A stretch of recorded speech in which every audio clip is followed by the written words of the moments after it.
we're going to look at how we produce our gametes or our sex cells today. And this process is called meiosis. And meiosis is a special type of cell division that produces gametes. Remember, gametes are the sperm or egg of an individual. These are haploid daughter cells. That means that they, again, have half the number of chromosomes.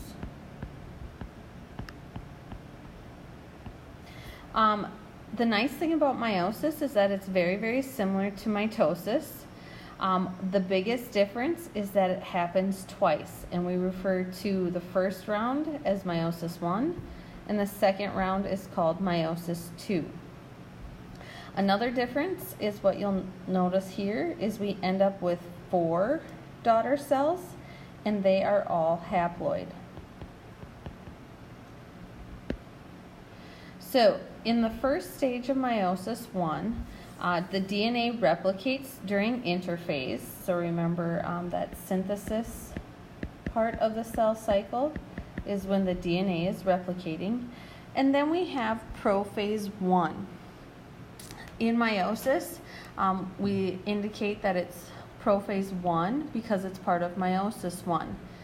In prophase 1, we have our chromosomes forming. And notice, again, our nuclear envelope, I'm going to just abbreviate that, NE, is breaking down. And we know that it's breaking down because of the dashed lines. Our centrioles, just like we had centrioles in mitosis, they start to move towards the poles. And then we have our spindle fibers, SFs. And so they start to elongate.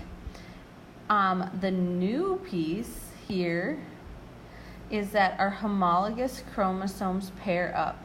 So notice how we have the 2 pairs of X's in each set. That indicates that they are homologous chromosomes.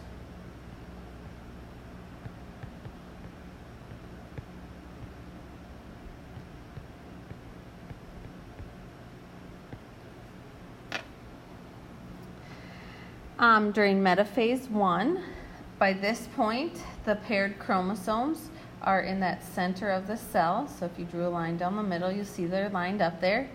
And the spindle fibers are going to attach to the centromeres. So remember, in the middle that holds the X's together is that piece called the centromere. So the spindle fibers are now attached to that. And if you remember my fishing analogy from the other video, this is the spindle fibers. The line has been cast out, and now they have hooked on to their fish or their centromere. In anaphase 1, the spindle fibers shorten, which pulls apart the chromosome pairs. So now we're reeling in our fish or our chromosomes. And so notice here it tells you which way the chromosomes are going. One set is going to the left, one set's going to the right. And so they're being pulled towards opposite poles. The last part of meiosis 1 is when the chromosomes, they uncoil and the spindle fibers break down, and we form a new nuclear envelope or membrane again. So then this whole process, we split the cytoplasm and the cell divides, and this gives us 2 diploid daughter cells. These are diploid. And both of these cells have to go through meiosis 2. And so what you're going to see now is that we have 2 cells going through meiosis 2. Meiosis 2 is most similar to mitosis. In prophase 2, the chromosomes form and the nuclear membrane breaks down. Again, the centrioles start to move towards opposite poles, and our spindle fibers start to form. Metaphase 2, again, notice how we have 2 cells, and in both cells, the chromosomes line up in the middle, and those spindle fibers hook on to the centromeres. Then in anaphase 2, we reel in those chromosomes. This pulls apart those sister chromatids, and they move to the opposite ends of the poles, again in both cells. And then in telophase 2, the chromosomes uncoil, so we'll end up with a mess of DNA. Our spindle fibers break down and the new nuclear membranes form. This is going to give us 1, 2, 3, 4 cells, and these are all haploid. At this point, they're not sperm and egg. They have to continue to develop before they form the gametes.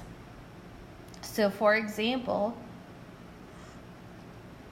the sperm must develop tails before they can become sperm. And the eggs have to mature and develop into eggs before they can actually become eggs. And so this is, meiosis is just the process of getting the DNA and the chromosomes divided. So then each of these cells will go into further processing in order to form either the sperm or the egg.